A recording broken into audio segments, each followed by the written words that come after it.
مثل الكرز.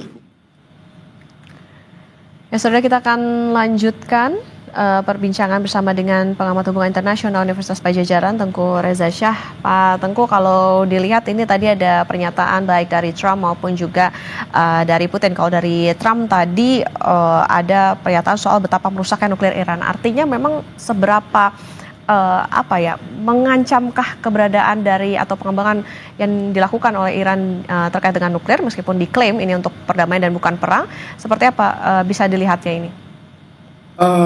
Kalau kita berpikir seperti Israel dan seperti Amerika Serikat, maka tidak diperlukan waktu lama untuk mengalihkan kemampuan nuklir dari damai menuju perang. Karena secara teknologi uranium diperkaya itu bisa juga dipelajari lewat simulasi komputer.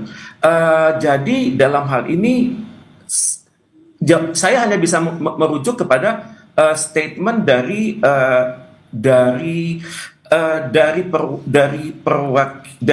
pimpinan dari IAEA. Mereka mengatakan bahwa nuklir Iran itu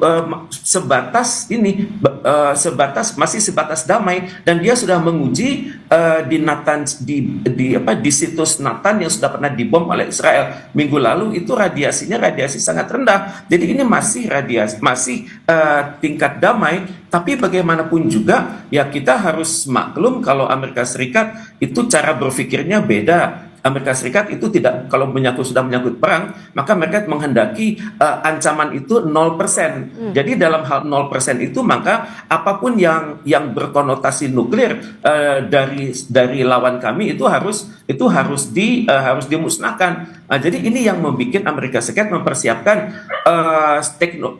pemboman yang dikenal dengan nama US Bunker Buster segitu, dan memang sudah ditargetkan untuk menjebol situs-situs di Fordo, di Natanz dan Isfahan ya. Saya tidak memiliki data bagaimana perkembangan terakhir dari situs tersebut, karena selama ini Fordo, Natanz, Isfahan itu gagal dijebol oleh Israel, karena Israel hanya memiliki kemampuan 6-8 feet. Itu namanya adalah teknologi rudal ataupun teknologi pemboman seri BLU-109. Itu terbukti bisa meniadakan tokoh-tokoh Hamas ya.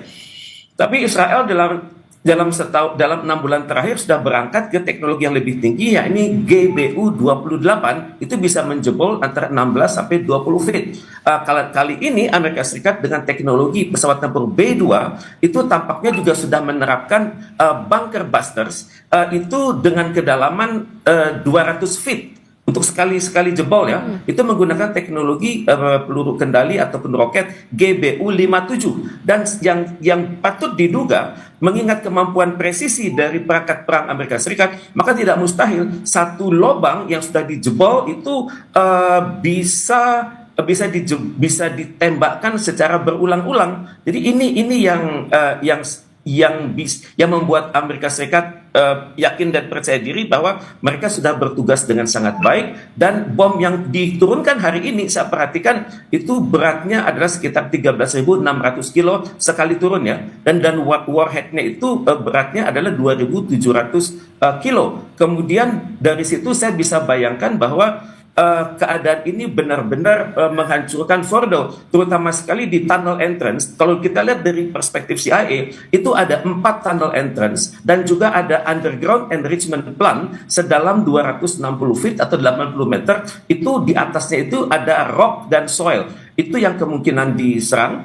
Kemungkinan besar juga B-2 Amerika Serikat itu menyerang suatu area yang namanya Support Building Likely Containing, ini HVAC, Heating, Ventilation and Air Conditioning Equipment. Mungkin itu juga diserang, tapi saya tidak tahu persis bagaimana perkembangan terkini ya. Tapi yang selama ini yang Israel itu sukses serang adalah instalasi nuklir di Natanz, tapi masih terfokus pada electrical damage, hanya berdampak pada elektrik, kemudian membom juga daerah power supply, kemudian membom juga gas turbine generator, kemudian membom juga underground enrichment program. Tapi kita tidak tahu persis apakah apakah yang sudah dilakukan oleh Israel selama ini berhasil menurunkan kapasitas nuklir Iran? Ini yang kita tidak ketahui.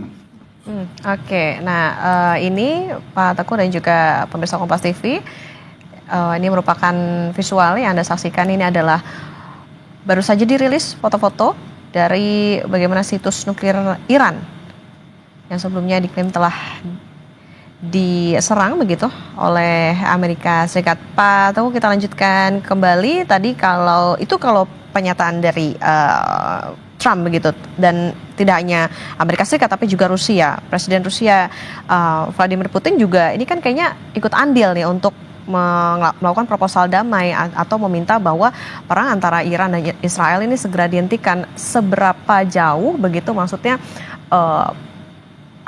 hasil ataupun juga pengaruh dari adanya permintaan ataupun juga proposal damai yang diberikan oleh Rusia begitu untuk bisa memengaruhi hubungan antara Iran dan Israel saat ini? Terima kasih. Dunia tahu ya, Putin itu adalah pemimpin yang tidak neko-neko seperti Trump. Putin adalah pemimpin yang menyimpan ide itu di dalam benak dia, dan dia punya pengalaman panjang di Komite Gosudarstvennoy Bezopevnosti atau itu KGB atau CIA-nya Rusia. Jadi Putin ini mampu berpikir secara militer, mampu berpikir secara sipil, dan memahami integrasi masalah-masalah ekonomi, memahami masalah-masalah geopolitik, geoekonomi, geostrategi, dan geososial budaya. Statement ini dibuat oleh pimpinan IMF karena pernah diminta oleh BBC menjelaskan apa yang Anda ketahui tentang Putin. Kemudian pada saat ditanya apakah kriteria yang Anda sampaikan tersebut cocok untuk Donald Trump, dan pimpinan IMF tersebut tersipu-sipu dan tidak menjawab. Jadi ini Putin adalah figur yang sangat ditakuti dan sangat disegani. Saya tidak tahu bagaimana kontribusi Rusia atas perkembangan nuklir Iran, saya tidak tahu. Tapi yang patut kita kenali adalah Iran memiliki kemampuan intelijensia yang luar biasa. Bangsa Persia adalah bangsa yang sudah bertahan ribuan tahun dan hingga saat ini, dan mereka adalah bangsa yang cepat belajar. Dan yang ditakutkan oleh Rusia adalah kalau rezim di Iran dipimpin oleh Ali Khamenei ini sampai jatuh, karena Iran ini berbatasan dengan banyak negara sekaligus, dan negara-negara tersebut memiliki hubungan yang sangat baik dengan Rusia. Jadi ada potensi dalam bayangan Rusia kalau Iran sampai kalah dan penduduknya nanti berhamburan keluar Iran, itu akan menciptakan krisis baru di kawasan Timur Tengah. Karena Iran ini peringkat ke-17 di dunia, itu baik dari segi luas geografis maupun jumlah manusia. Jumlah manusia itu saat tahun 2023 jumlahnya adalah 90,61 juta, dan saat ini sudah menjadi 92,5 juta, dan Human Development Index-nya cukup tinggi. Dan kalau terjadi sesuatu atas Iran, dikhawatirkan itu akan menggoyang negara-negara yang berbatasan dengan Iran. Misalnya di sebelah barat Iran itu adalah Irak. Kemudian di sebelah barat laut itu adalah Turki, Azerbaijan, dan Armenia. Di sebelah utara itu adalah Laut Kaspia. Di sebelah timur laut itu adalah Turkmenistan. Di sebelah timur Afghanistan. Di sebelah tenggara adalah Pakistan. Kemudian di sebelah selatan dari Iran adalah Teluk Oman dan Teluk Persia. Jadi Rusia cukup khawatir kalau kejadian ini menciptakan instabilitas di Iran. Tapi diharapkan walaupun untuk sementara waktu Iran akan mundur kemampuan nuklirnya, tapi kita tidak tahu persis bagaimana kemampuan peluru kendalinya. Karena di wilayah yang sangat luas tersebut bisa saja tertanam situs-situs peluru kendali yang kalau hari ini pers Iran mengatakan, pemerintah angkatan bersenjata Iran mengatakan perang baru saja dimulai. Ini kalau kita merunut kepada statement dari media Euronews, itu mengatakan perang baru saja dimulai. Misalnya dalam Euronews pagi ini mengatakan dalam suatu breaking news, Tehran Army says war starts right now after Trump declares US struck Iran nuclear sites. Jadi mungkin kalau kita melihat penjelasannya dari dubes-dubes Iran yang di seluruh dunia, sampai hari Jumat kemarin mereka itu masih mengatakan Iran itu belum mengeluarkan teknologi tercanggihnya di bidang peluru kendali. Jadi kalau kita beberapa hari ini melihat dahsyatnya peluru kendali Iran, maka itu masih teknologi yang tahun 2000-an awal, belum teknologi tahun 2015-an. Dan untuk itu saya perhatikan instruktur Iran, kemudian operator militer Iran itu sangat berkomitmen tinggi untuk mensukseskan perang melawan Israel ini. Mungkin mereka kalah, mungkin mereka dikalahkan oleh Amerika Serikat karena Amerika Serikat ada adik kuasa. Iran bukan lawan Amerika Serikat, tapi mereka berhasil menang di dalam perang mereka melawan Israel, di mana Israel ini sudah luluh lantak. Jadi untuk itu bisa dikatakan Iran kalah dalam pertempuran tapi menang dalam perang kali ini. Oke, Pak Teguh, ini kan kalau dilihat kayaknya Amerika Serikat juga Rusia ambil apa ya, maksudnya angkat bicara nih soal dan juga ada aksinya gitu di antara pertempuran antara Iran dan juga Israel. Apakah bisa dibilang ini jadi solusi diplomatik begitu? Apakah hanya Eropa dan juga Amerika Serikat yang bisa menyelesaikan ini? Dalam kondisi seperti ini, banyak negara yang ingin berperan serta ya. Misalnya Amerika Serikat mengatakan Iran hanya bisa berunding dengan saya karena saya yang adalah penentu akhir. Kemudian negara-negara Uni Eropa juga mengatakan Iran bisa berunding dengan saya. Seperti baru-baru ini ada perundingan yang gagal itu karena prakondisinya sangat menyinggung hati Iran. Dalam dialog awal selalu dituduhkan Iran itu teroris. Dalam dialog awal selalu dikatakan Iran itu Anda ini penyebab instabilitas di kawasan Timur Tengah. Tapi negara-negara Eropa itu lupa bahwa mereka adalah penjajah, mereka yang telah membumi hanguskan peradaban di dunia yang lebih unggul dari mereka sendiri lewat persenjataan mereka dan juga lewat perbudakan yang mereka lakukan, sehingga bangsa-bangsa di dunia, di Asia, Afrika dan Latin Amerika itu banyak sekali kehilangan situs-situs mereka. Oke, di sini kelihatan Eropa mencoba menengahi tapi gagal, Amerika menengahi tapi dengan cara yang sangat terpaksa. Dalam hal ini saya sangat mengharapkan keberhasilan dari KTT luar biasa di Turki beberapa hari ke depan, di mana Indonesia akan diwakili oleh Menteri Luar Negeri Republik Indonesia. Saya sangat berharap ada terobosan, karena bagaimanapun juga perang ini sudah sangat menguras energi dunia. Israel sudah kehilangan 1 triliun per 1 minggu ini. Kemudian ke depan diperkirakan biaya rekonstruksi itu akan luar biasa, dan Iran belum mengeluarkan data berapa kerugiannya. Tapi yang jelas 250 penduduk Iran sudah wafat, termasuk di dalamnya 6 orang jenderal dan 9 orang insinyur Iran. Jadi dalam hal ini kita melihat ya bahwa upaya diplomatik bagaimanapun harus dilakukan. Walaupun teori mengatakan si vis pacem para bellum, kalau kita ingin siap damai kita harus siap perang. Dan kita sudah melihat sama-sama Iran siap perang, Israel siap perang. Jadi dua-duanya persis seperti kata pepatah Melayu kita, kalah jadi abu, menang jadi arang. Jadi menang dan kalah itu sama-sama rugi. Tapi pada saat yang sama, ini sudah menciptakan kegundahan dari negara-negara yang merupakan sekutu dari Amerika Serikat. Misalnya kita melihat kegiatan komunikasi intel antara Australia, New Zealand, Selandia Baru, dan Inggris, itu komunikasi intelnya sangat tinggi. Dan komunikasi intel itu tentunya sudah dibaca oleh dinas intelijen dari Iran.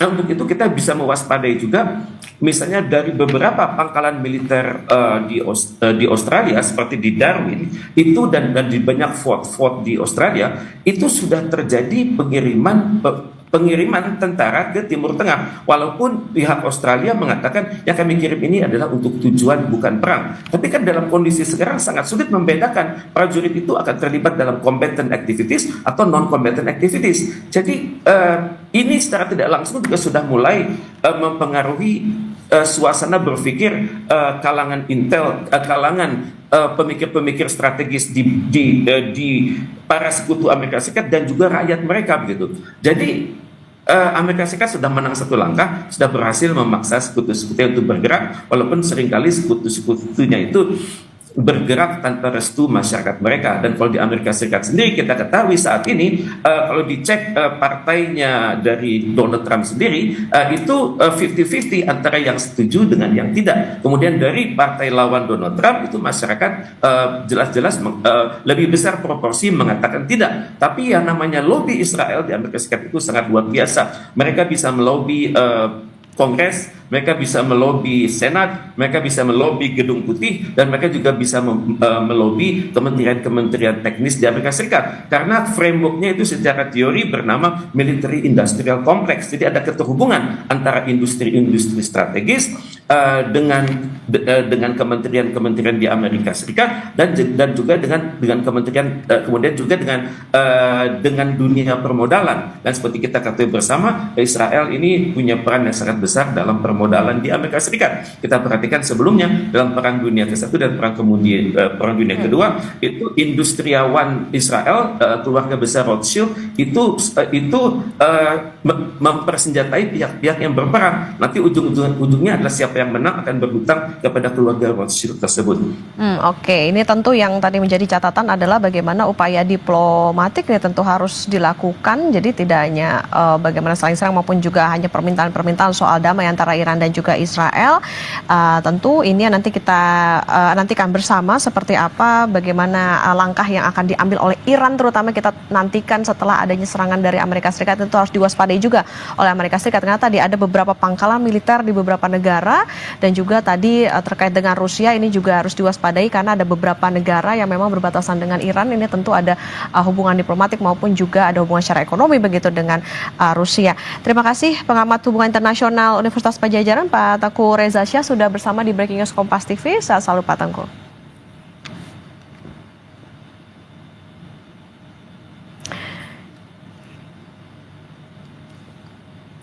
Ya saudara, sebelumnya